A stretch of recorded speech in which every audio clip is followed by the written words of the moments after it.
guys see all that knockdown corn in there?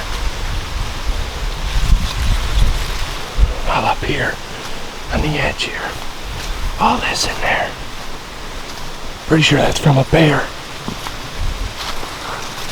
There's a ton of corn knocked down in here. Just a bunch of it. What usually does that is a bear. I don't see any bear tracks or nothing, but that's pretty cool. Alright everybody, what we're doing here, I want to explain this before we get in here, because once we get in here it's going to be kind of tight. Tell you the truth, I don't even know what the plan is yet. I just have to get in here tonight to see what I see. I got some good information yesterday of the buck I call Towers. The guy that hunts this with me seen him yesterday as he was coming out. And there's a hidden field back here. And he seen him going out across that hidden field. So my plan tonight, and it was in daylight, so he did this to me last year. He had a 3-day pattern. He did the same thing for 3 days early in bow season.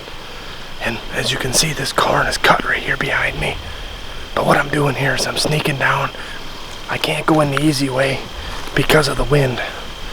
The wind isn't right for him to come out, but it's right for me to get in here the way I need to get in here.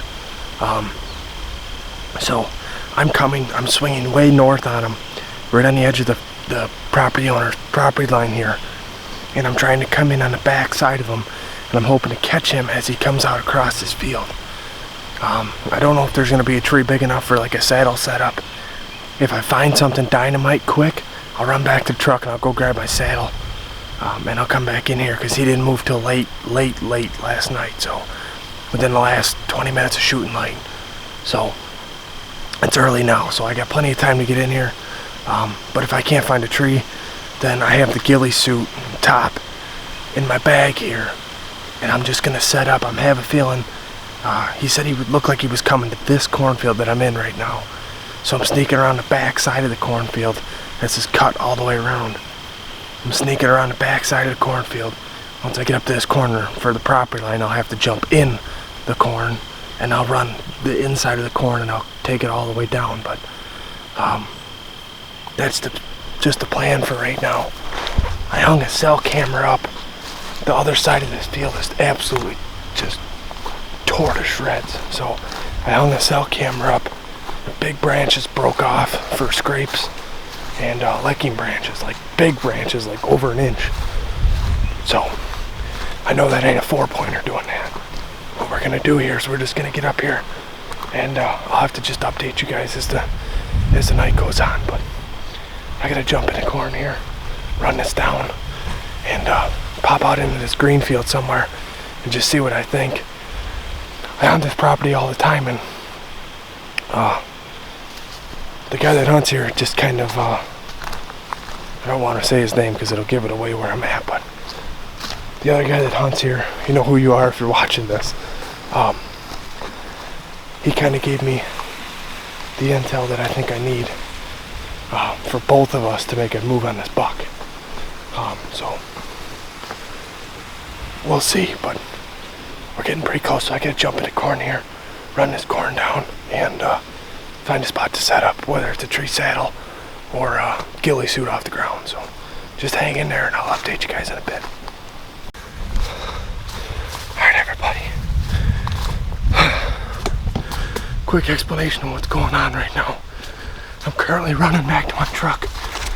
I found a setup on the edge of a field for the ground, and I don't like it.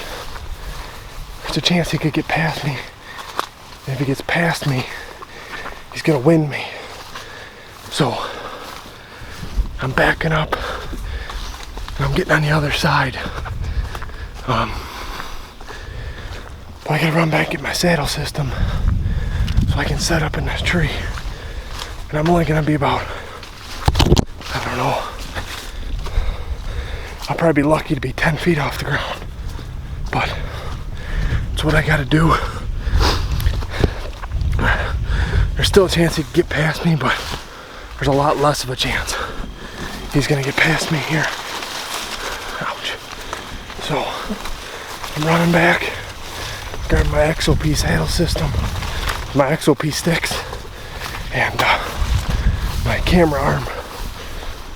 Because, to be honest with you, I wasn't expecting to be able to get up into a tree.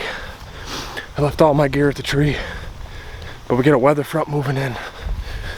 I'm trying to hurry because these deer might get up on their feet early. But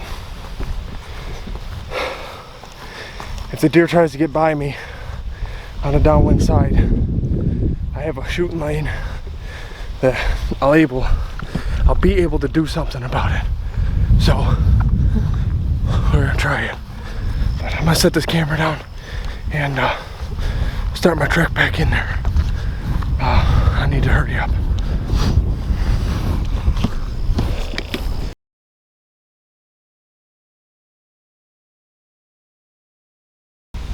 Alright everybody, we're all set up in the stand, or I guess the saddle system. I don't really know if you're supposed to, but all I got is my hunter safety system with my lineman's clips right here, hooked to a lineman's rope to the tree, and I'm just hanging off of that. I do have an XOP platform, and I got XOP sticks. There's 3 reasons I'm doing this tonight. I really feel, number 1, I feel this buck is bedding to the south. He was seen coming out of this place yesterday, coming right to this point. Either right here I can shoot anywhere from 50 to 10 right here. I can shoot probably 30 and 40 back here off of this other trail, and then if he does get past me, I can shoot down into this cornfield behind me right there. So that's number one reason is I feel like the buck has a really small core area. He's not moving very far, and he was seen here literally last night. So that's reason number 1 I'm hunting here right now, and why I'm getting so aggressive with this. Reason number 2 kind of leads into reason number 1. I have cameras all around this spot, and he has been a ghost. And he did the same thing to me last year. The only spot I would really get pictures of this deer was in this field a lot. I would get a lot of pictures of him in this field. I think he beds around this field here. Being on the south wind right now, he could be bedded over here to my west, so he can smell more of everything this way. We had a north wind yesterday. That's why he might have been bedded to the south, to try to catch as much area as he can with his nose, with a big opening on either side of him. But I got cameras all around this spot, and I hardly ever get him on camera unless it's in this field. So my thinking is he just has a extremely small home core area. The neighbors don't ever see him. I hardly ever see him at my grandma's once season hits, until it's late season. Then I'll start seeing him at my grandma's, which is half a mile or so, probably not even. No, it's definitely not even. I can see the trees that are in the back of my grandma's property right there. So unless it's late season, then he seems to move around more. But this early season to most of the season, even during the rut, I don't really see him anywhere. And I think that's part of because these spots that I'm hunting, or he's bedded in here right now, that is one of the 2 sanctuaries that I have on the spot. I don't go in there whatsoever. The deer are never bothered in there. So we'll just see. And the 3rd reason is we have a weather front moving in. It's super dark off here to my south. I don't know if it's the chance of rain did dwindle off, but temperatures are going to start dropping here as the night goes on. So I'm kind of set up in a position here. I'm going to take some ranges real quick, make sure I know my ranges, and like I said, if he gets behind me and goes out to the cornfield, I can shoot this cornfield that's right up here behind me. I don't know how well you guys can see that or not. that I can just stand up and spin around on a saddle. I'm only 2 sticks high, and they're short sticks. I'm only 8 feet off the ground, 8 to 10 feet. 10 feet would be a stretch. I'm probably 8 feet off the ground. That's why I'm only 8 feet off the ground. For the places that I have to shoot here, it just wouldn't work out for me to be super high up in this tree. But we're gonna get settled in here.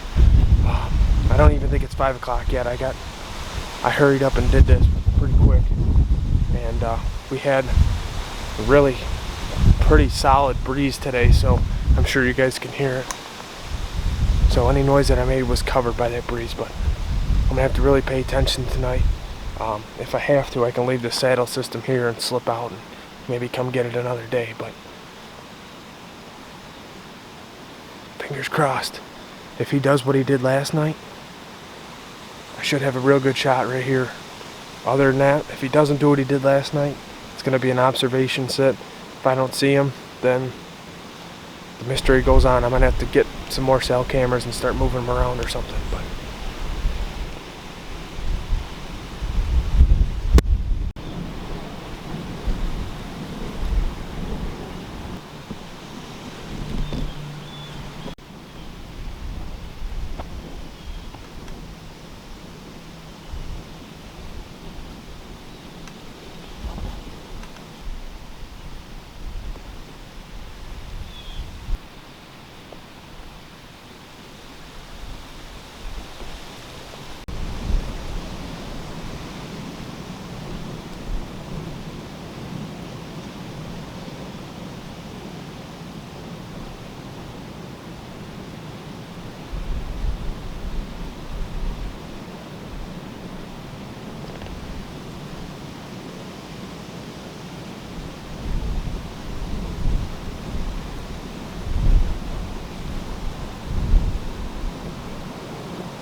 There's enough trails here where the deer can get past me, but I should be able to shoot them first. I said that earlier in this video, and I could have killed this deer. That buck right there, I could have killed him at like 7 yards. He got downwind of me and just caught a whiff of me. He didn't blow. He didn't even really run out of here. He just kind of walked off back the other way. And he's still out in the field right now. He's back to eating. So, he didn't smell me that bad. But that deer read the script perfectly. I could have pinwheeled him right here, like 7 yards. I drew my bow back just to practice. I've never hunted out of a saddle system. So, that deer read the script. And I keep catching myself looking because he kept looking off to his east. And he was looking to his east, I swear, like he was looking at another deer. But I have yet to see another deer come out anywhere. What that deer did is exactly the reason I set up here. He come right down out of this field. They caught one of these trails and he come right through here into my opening at like 7 yards. But we're really getting down to crunch time now. So I'm gonna shut up. I'm gonna start paying attention, but I just wanted to point that out. Exactly what I hoped would happen right here with a little buck at 7 yards. I don't even, maybe 5. I mean, he was right here. He was definitely 5 right here, but where I could have shot him was probably like 7 or 8.